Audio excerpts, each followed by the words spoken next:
Just out here shooting some concealment today, but we're not going to talk about that today. Today, we are going to talk about this.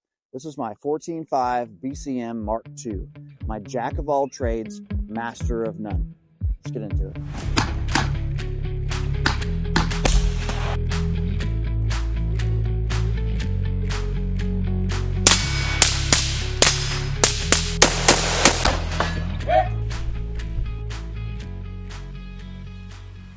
So when I start a build, I like to ask myself why first.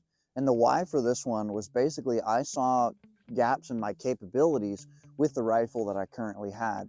Now my 11.5 was great, and pushing out to 200 yards or so is perfectly capable of that rifle with my skill level with a red dot on it. But I wanted to be able to push out a little bit further and be able to make first round impacts consistently and be effective at mid-range distances. So that was the first reason that I started this build.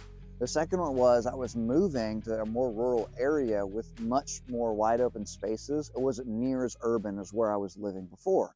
So now I have my why established. Let's start getting into the actual build. Now, like I said in the intro, this is a 14.5 and it's BCM's Mark II upper. I want to start with the heart of the rifle. This barrel is just a standard government profile from BCM. It actually isn't even their cold hammer forged barrel. And I went with this one because I believe this upper is actually a blem upper, and I don't think that they had any cold hammer forged uppers when I was buying this. Now, I've done a little bit of research, and there's some debate whether cold hammer forging is actually worth it or not. So I wanted to try this out for myself, and it was a little bit cheaper. I think this upper was about $750 or something like that, which was honestly a great price for what you get, and it came with the bolt carrier group in here. The bolt is just a standard BCM bolt in here. But it's done really well for me. It's been super reliable. I think I've replaced the gas rings on it one time. It wasn't even because I was having any reliability issues. It was just because I put the bolt carrier group on its head and it fell down. The gas rings weren't holding that bolt up, so indicating that the gas rings need to replace. So I have replaced those. I would probably change to a NP3 coated bolt, just because this thing gets pretty dirty when it's shooting suppressed. And I have noticed that it will foul up a little bit. Not the end of the world, but I have to swap out to a lighter buffer. That way it can kind of power through some of that grime. I do have a Surefire 3-prong on here, which has been super awesome, and it was a good suppressor host for my RC2 that I already had, which is a fantastic can. So to finish out the upper, I put a Geisley supercharging handle. I think it's the airborne version on here. I really like this one. I've used Radians and a couple different ones, but this one actually has that little lip that blocks some of the gas coming back from into my face, as well as the Mark II from BCM also has some channels inside the upper that actually direct the gas away from your face. And this thing actually shoots really, really well suppressed. It's a joy to shoot with a suppressor on it. So you might ask, why did I go with the 14.5 instead of a 16-inch or 12.5, 13.7, any of the different barrel lengths? Well, 14.5 for the muzzle velocity that you get out of it is one of those barrel lengths that gives you quite a bit of muzzle velocity for the length. Some of the other ones that are kind of in the middle will give you not a ton of muzzle velocity. So I wanted something that was going to be able to send 77 grain or 75 grain out at a pretty decent speed, and that it wasn't going to be so long when I added a suppressor that it was going to be kind of unwieldy. Now you can make anything work, but I'm also very familiar with 14.5, just having M4s in the military. So getting into the lower receiver, this is actually Arrow's just standard carbine lower. I don't have even their M4E1 on here. I think I had this lower, so I just wanted to recycle it and use it. And I had some extra parts that I actually did use that. This is the grip off of my MCX, and then I also had this CTR stock already on this lower, so I figured, hey, why not use it? Now I did upgrade some parts on this lower because I knew what I wanted, and I knew it was going to make the most difference to me. One thing I changed out was the safety.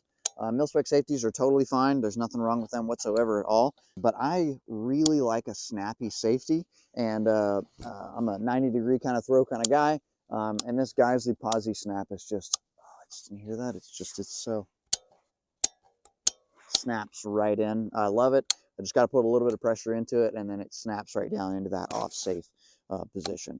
The next thing I replaced on here was going to be the trigger in here, which is this is a Geisley SSAE.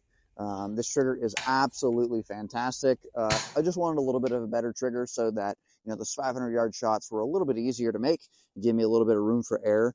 You can see this trigger, I mean, it breaks like total glass.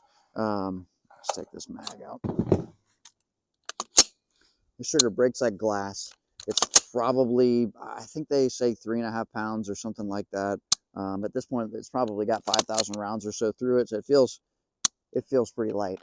But it's absolutely fantastic. You actually got to watch a little bit because I have certainly sent a round while I was shooting when I didn't mean to, just because it's so light. So other things that I have on this lower, the buffer is just a standard buffer. I kind of switch in between a H2 and an H1. If I'm shooting unsuppressed, the H2 gases this thing absolutely perfectly.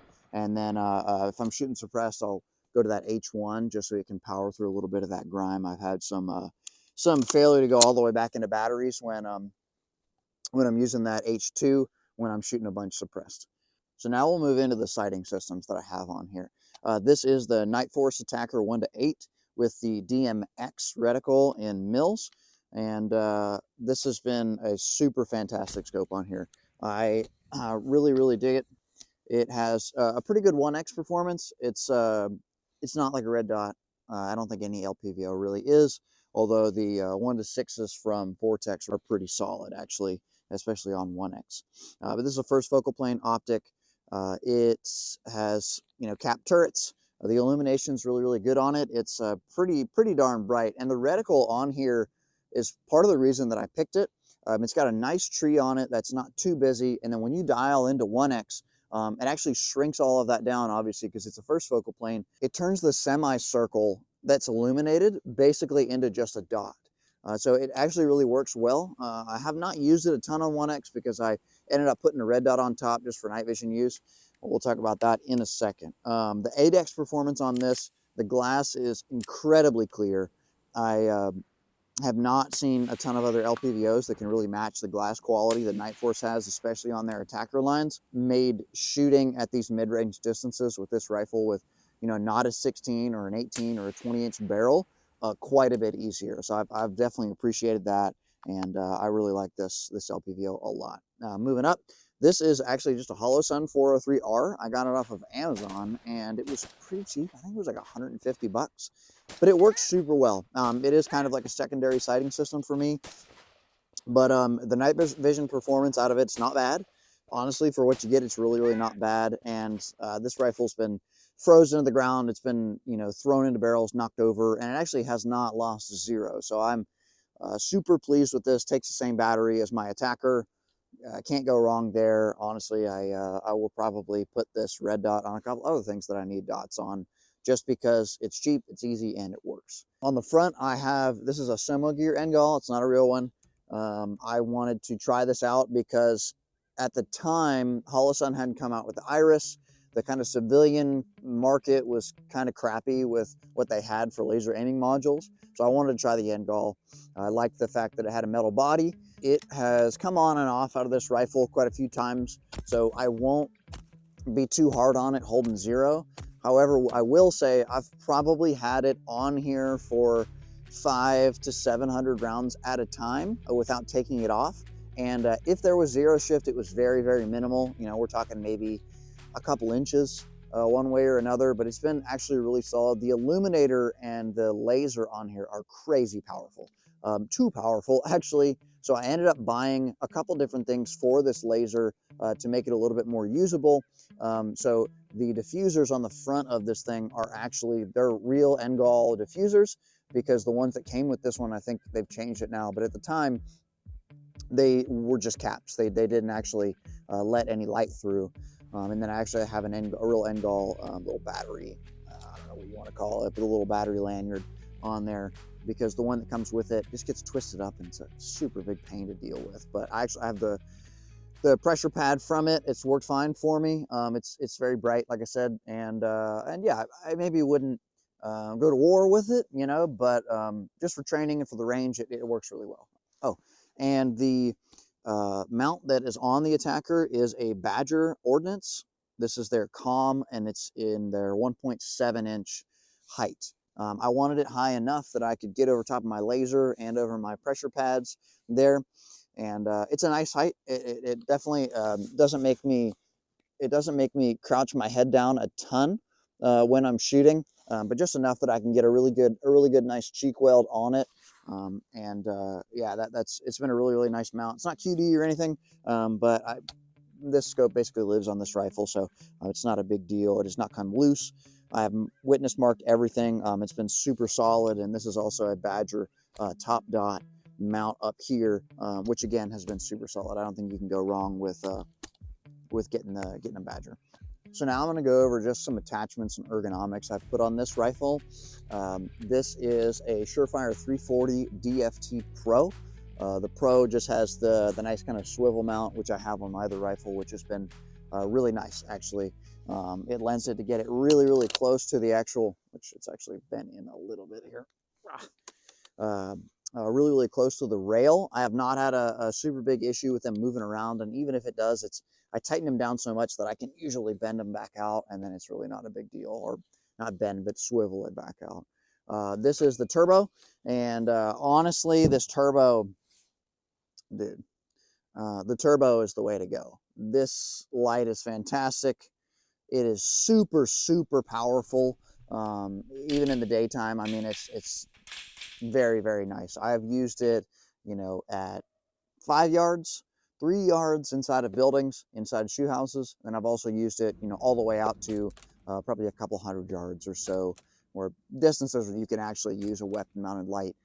It is dual fuel, so it comes with a rechargeable 18350 in here, but you can swap it out to CR 123s, which it still works really good. But I try to keep all of my lights like that, just so I can sit there and recharge them, and then if anything ever happened, I keep CR 123s on me usually, or sometimes I've got some extra rechargeables on there. But the turbo is definitely awesome. I used to have a big body light on here, and just for the weight, and I don't really think that, in my opinion, I don't really think that the big bodies are worth it. I'm looking to basically change everything on any of my rifles to the small bodies. I've not had an issue where I've actually run out of battery and needed changing it. I've done 2-day, 8-hour shoot house, classes where I was using it on the same battery all day long. We were doing nights, in the dark, and I've not had an issue with it. So I think they're pretty solid. Plus, you can just put it on the charger when you're done for the day. And that's my experience with it. And I have a Unity Axon pressure pad on here. What I like about this one is I've got momentary, and then if I click it all the way, you can hear me click it, it goes to constant. When I first started shooting, I was like, momentary is the way to go. You don't really need constant, because you use it when you need it, not when you don't. However, as I started shooting a little bit more, especially working around barricades and stuff like that, I realized that I might have to brace my hand off of things, and I can't have my hand on the pressure pad all the time. So I've transitioned to everything needs to have a constant on, whether it's going to be just a click cap on the back of the light or I'm using a pressure pad. I want to make sure that it has some sort of a constant function on it. Or you could put the one, actually on the back of the light and use the constant on there. This is just a little bit easier to reach with my hand. The tape that I have on here is just camo form tape. It's nice. I replace it once it gets really dirty after a while, and it starts to get kind of tacky on my hand. But it just makes everything a little bit nicer to hold in my hand, and then it also helps with a little bit of heat. When I'm shooting mag after mag through this rifle, it does get hot, especially with this MCMR rail. I do notice a little bit of heat, but when I put this tape on here, it's pretty nice. I've been at a rifle shooting class with my other rifle, which has a similar sized rail, and actually it's my MCX, so the piston gun, so all that heat kind of stays up in the front. And I had some camo form tape on there, and I was like one of the only ones that could actually hold onto their rifle and keep shooting. It was pretty hot that day, but so I pretty much put this on all of my rifles now. This is a Rail Scales Carve, but it's the polymer version, not the metal, which was a little bit cheaper. And the polymer doesn't absorb a lot of the heat coming from the rail, so I definitely like this one quite a bit. I've got an Arca rail section for M-LOK on the bottom down here for when I put it on the tripod. I also have this Picatinny section on here as well, and that is for my bipod, which is the LaRue Harris. This thing is actually really nice.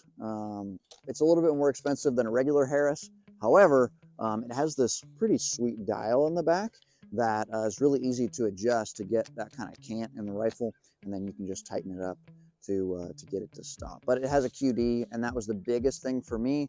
So a lot of Harris's don't have the QD. This one I can take on and off when I need it.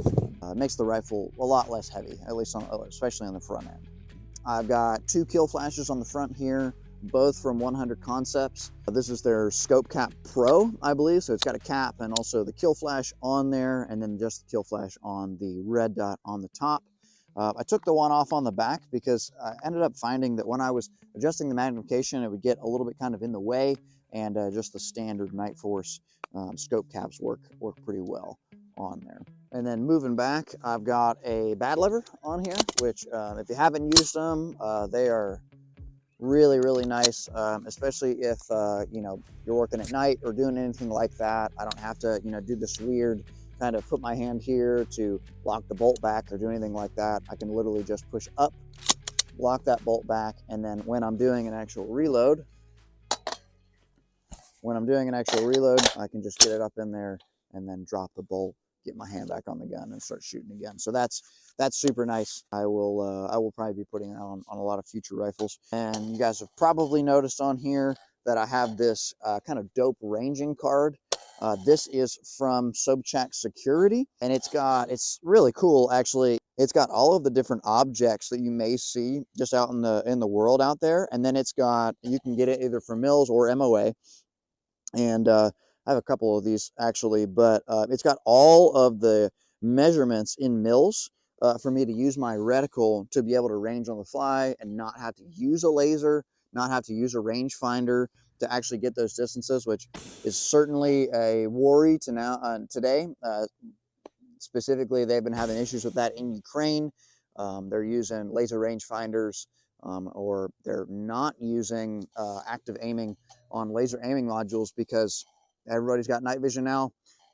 If you're fighting a superior force, that is something you want to minimize your signature, not be throwing a laser beam out there for everybody to see, exactly pinpointing your location. So I've got this on here. I've also got some dope for myself, both in the cold and the hot, just some general distances to get myself pretty close on target, and that works really well. Other than that, I have the Subrev Bag Rider.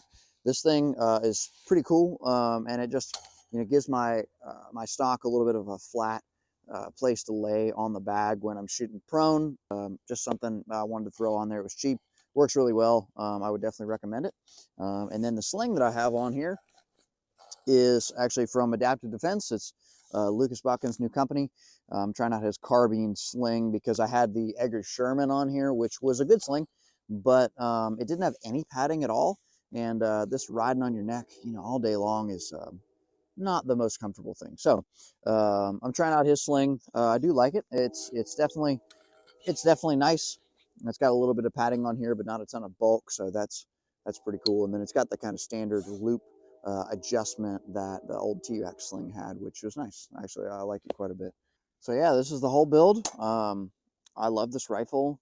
Usually I'm shooting this unless I'm doing something really specific. You certainly can't go wrong with a BCM. You know, I like these build videos. I do enjoy doing them, talking about gear, talking about guns. Definitely an awesome thing. You know, obviously all of us like doing that, especially probably if you're watching this video. All this stuff on here is not worth a damn if you can't use it. If you're not familiar with it, you're not testing it out, you're not pushing yourself, trying to get better with all of it and making the most out of the money that you've spent on all of this stuff, then it's going to be useless to you. It's not going to be worth a damn.